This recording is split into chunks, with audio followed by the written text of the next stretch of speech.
यशोदा, यशोदा, काय हो? काय झालं? सामान बांधायला गे आधी. बांधा बांध? का काय झालं? कुठे जाऊन येतोय का? काय, कधी, कुठे हे प्रश्न विचारायलाच हवेत का दरवेळीस? कर म्हटलं की करायचं आणि सगळं सामान बांधून घे. भांडी कुंडी कपडा लत्ता सगळं. सगळं सामान? काय झालंय मला नेमकं कळेल का? हे बघा, तुम्ही लवकर सांगा, जीव घाबरा होतोय आता. सामानाची आवरावर करायला सांगतोय म्हणजे आपण घर सोडून चाललोय एवढा साधा अर्थ कळत नाही का तुला? काय काय बोलताय तुम्ही? घर सोडून का जायचंय आपल्याला? अहो अहो, पण नेमकं झालंय काय मला सांगाल तर खरं? हे असं डोक्यात राग घालून घेऊन कसं चालेल? बघ, माझा निर्णय झालाय आणि किती वेळा विचारलास तरी उत्तर एकच आहे, आता इथे राहायचं नाही. जिथे विचार जुळत नाही तिथे राहणं सोड. श्वास घेणंही कठीण झालंय. विचार? अहो, पण तुम्हीच म्हणायचात ना तुमच्यात आणि भाऊजींमध्ये काय कसले ते तात्विक कायसे वाद आहेत ते. मग असं केवळ विचार जुळत नाही म्हणून हे असं वागायचं का? हे असे इतके घरोब्याचे संबंध ते असे झटक्यात तोडून टाकायचे का? तोडायचे. संबंध तोडायचे यशोदाबाई. कितीही जड जात असलं तरी तोडायचे. कारण आता नाती जोडून ठेवणारा कुठलाही बंध मागे उरलेला नाही. मी पुस्तकांची आवरावर करायला घेतोय. सामान बांधायला घे.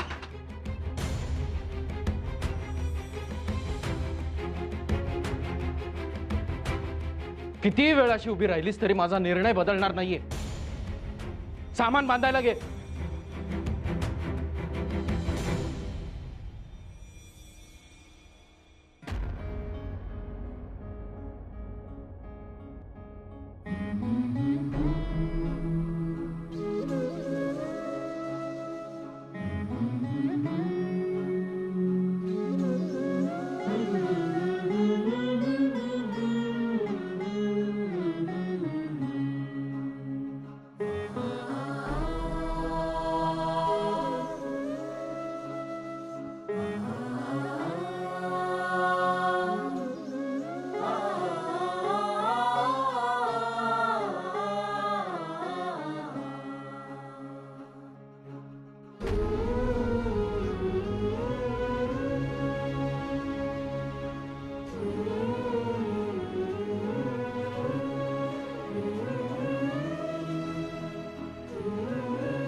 चला, उशीर होतोय.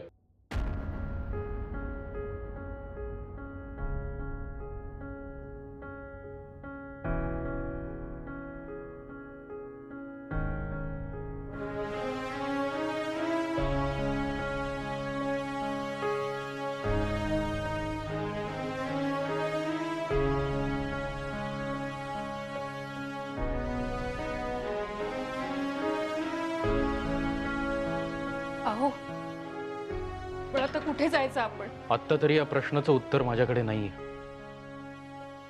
पण इथून बाहेर पडल्यावर अशी जागा नक्कीच असेल जिथे आपल्याला मोकळा सुधारकी श्वास घेता येईल.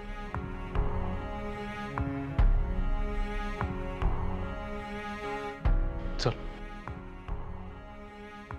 भाऊजी, वहिनी, भाऊजी, काय हो हे? सामान बांधा बांध सगळी. कुठला आमच्या प्रवासाला निघालात की काय अचानक?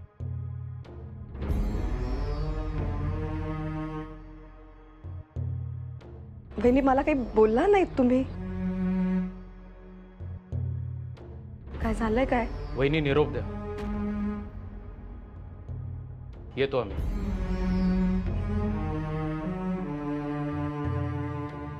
निरोप द्या म्हणजे काय भाऊजी? असा कसा द्यायचा निरोप? नाही, तुमच्यात आणि यांच्यात काहीतरी बिनसलंय माहिती मला. पण हो, म्हणून त्याची शिक्षा देताय का आम्हा दोघींना?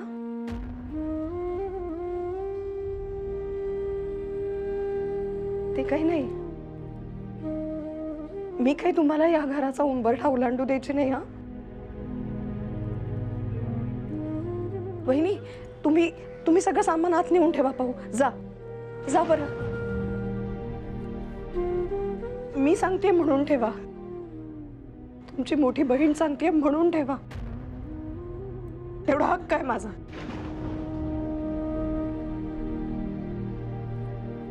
तेवढा हक्क आहे ना भाऊजी?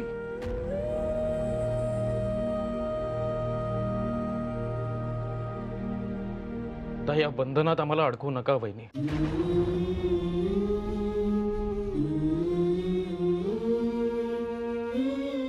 खरंच निरोप द्या आणि मोकळं करा आम्हाला. निरोप द्या म्हणजे?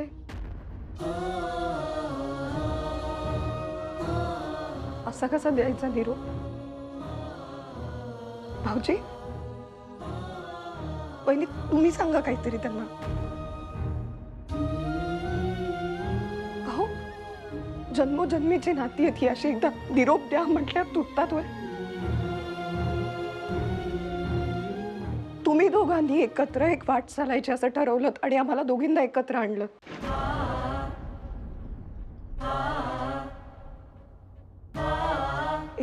या छताखाली एकत्र नांदलोय आम्ही.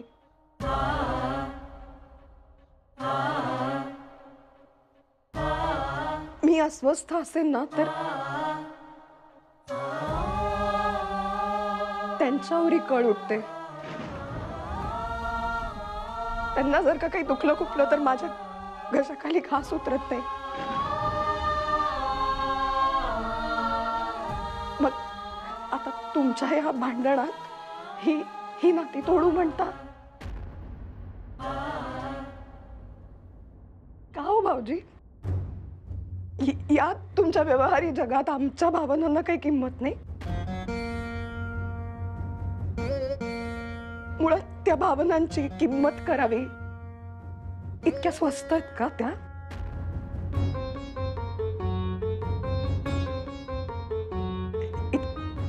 इतक्या शेलक्या आहेत?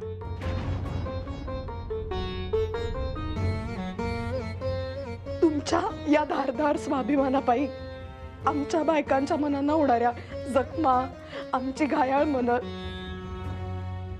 ही नाही कळायची तुम्हाला कधीच? कशासाठी हे सगळं? मी हात जोडते भाऊजी. मी हात जोडते. हा हट्ट सोडा. वहिनी काय करते? मी हात जोडते. खरंच असं करू नका हो. शब्दात आणि भावनेत अडकू नका मला. आता काही चुकलं असेल तर क्षमा करा. परंतु आता या घरातला घास आमच्यासाठी सुकला.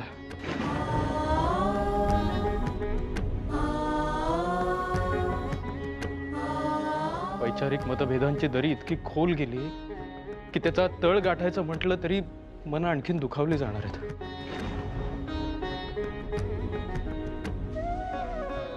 पण एक दिवस हे बुरसटलेले विचार बाजूला सारून सुधारकी विचारांचा पाठपुरावा केला जाईल आणि तेव्हा लोकांना कळेल मी चुकीचा नव्हतो.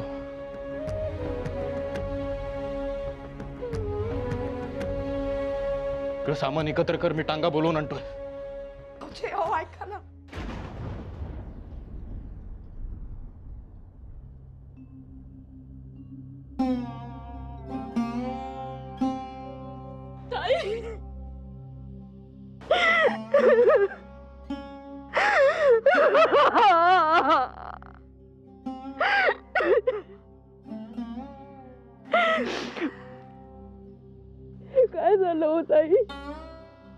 मी मी कसं समजावू यांना? मला पण काही सुचत नाही हो वहिनी.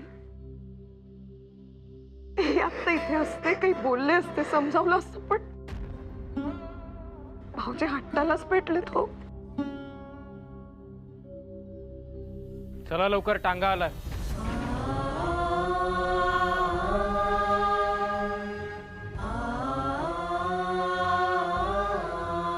अहो,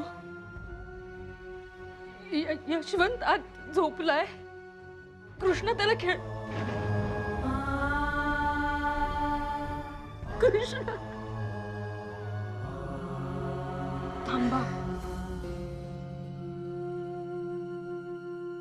सवाष्णबाईला अशी रिकाम्या हाती घरातून जाऊन देऊ? मला निदान ओटी भरू द्या तुमची. भाऊजी आता इतकं तरी ऐका माझं.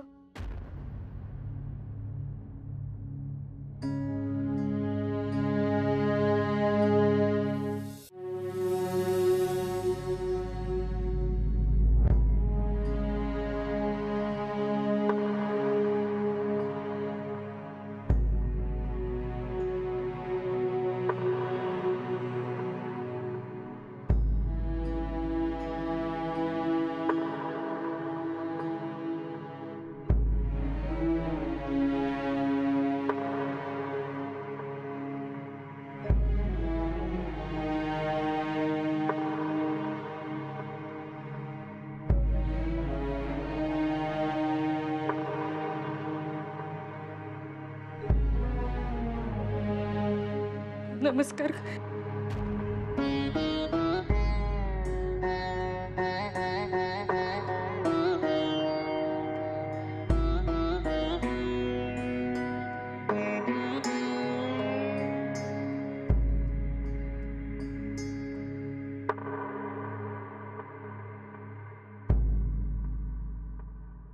नको जाऊस ना काकू.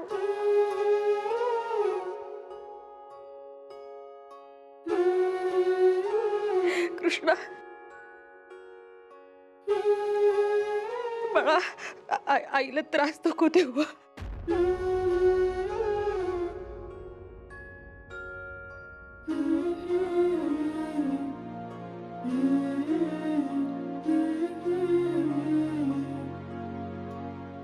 नव्या जागी जात आहे. जीवाला सांभाळून असा.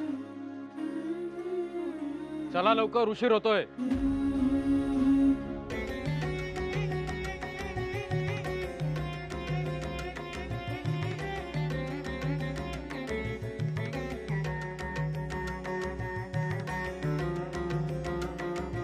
सांग ना काकू कुठे चालली आहे, तिला थांबव ना.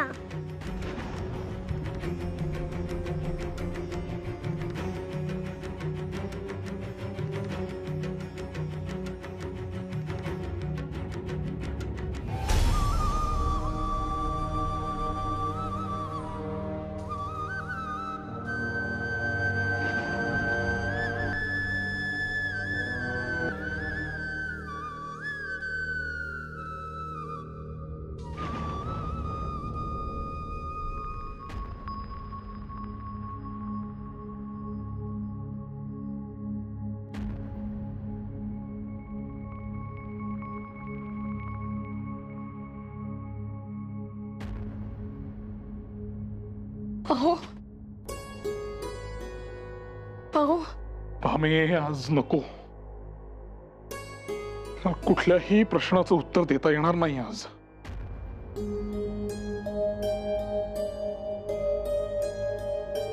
थकलोय मी. बळ अर्ध झालंय अक्षरशः. आपली म्हणवणारी माणसं ही अचानक अशी परकी होतात, नजरे अडवतात अशी बघता बघता. मी एकट्याने नव्हे, गोपाळराव, तुम्ही देखील मित्र गमावलाय आणि कळणार नाही आज त्यांना. मित्र गमावणं म्हणजे नेमकं काय हे, चूक कोण बरोबर कोण काही कल्पना नाही. येणारा काळच ठरवेल कोण चूक ते.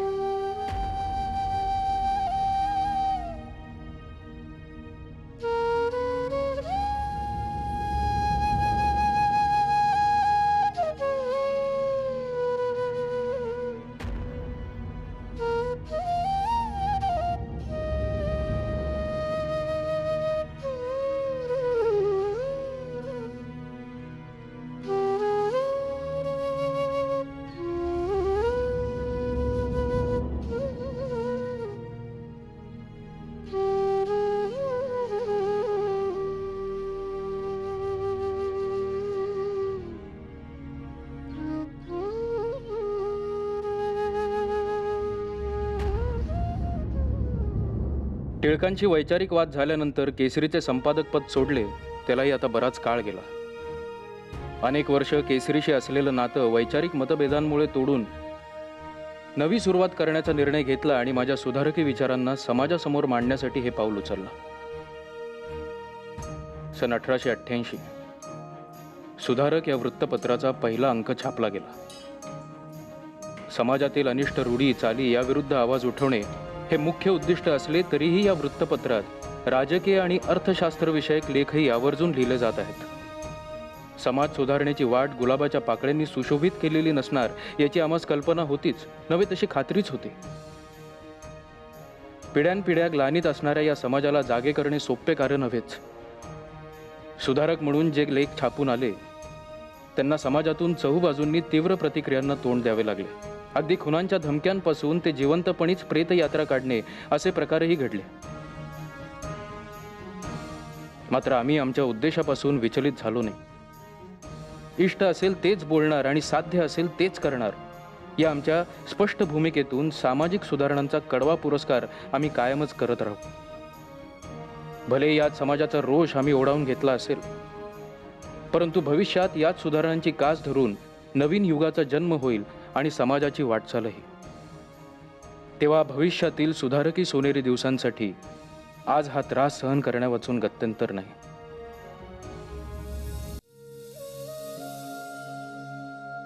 उशीर झाला आज.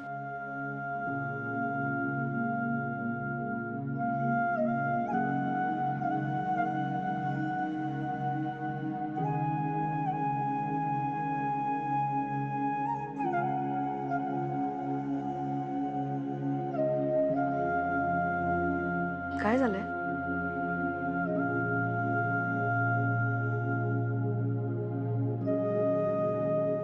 मी डेक्कन एज्युकेशन सोसायटीतून बाहेर पडण्याचा निर्णय घेतलाय. काय? पण अचानक घडलं काय?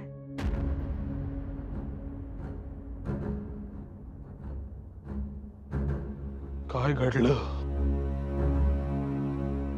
मलाही गेले काही दिवस हाच प्रश्न भेडसावतोय. नेमकं असं घडलं काय की सगळंच बिनसलं अचानक. कधी कधी घटनाच अशा घडतात की हातातून वाळू सुटावी तसे सगळे सुटत जाते. अहो पण सगळं सुरळीत चालू असताना अचानक नक्की झालं काय ज्यामुळे हा निर्णय घ्यावा लागला? एक कारण असेल तर सांगू. आधी गणित शिकवण्यावर वाद झाला. त्याचा कसला वाद? मला गणित शिकवता येत नाही असं काही जणांचं म्हणणं आहे. काहीतरीच काय? गणित शिकवण्यात तुमचा हात तरी धरू शकेल का कोणी? ते आता महत्वाचं उरलेलं नाही. ते असो. शिवाय होळकरांचा 700 रुपयांचा वाद आहेच. त्याचं काय आता? मागे होळकर सरदारांनी आम्हाला म्हणजे मला आणि आगरकरांना भेटायला बोलावलं होतं. त्यांनी आम्हाला दोघांना 700 रुपये देऊ केले होते. ते मी सोसायटीला दिले. आता आम्हा दोघांना एकत्रित पैसे दिले याचा अर्थ सोसायटीला दिले असाच होतो. परंतु आगरकरांचं म्हणणं असं की त्यातले अर्धे त्यांना दिले होते. त्यावरून समज गैरसमज. असो. तुम्ही भाऊजींना समजावलं नाहीत का? काही अर्थ नाही. आगरकरांना समजावण्यात काहीही अर्थ नाही. ते केसरीतून बाहेर पडले तरी सोसायटीत आहेत.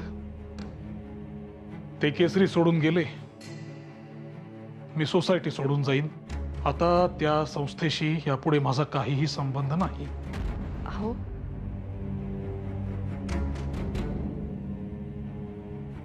इतकी मन लावून सुरू केली शाळा, शेणाने जमीन सारवण्यापासून सगळं केलं,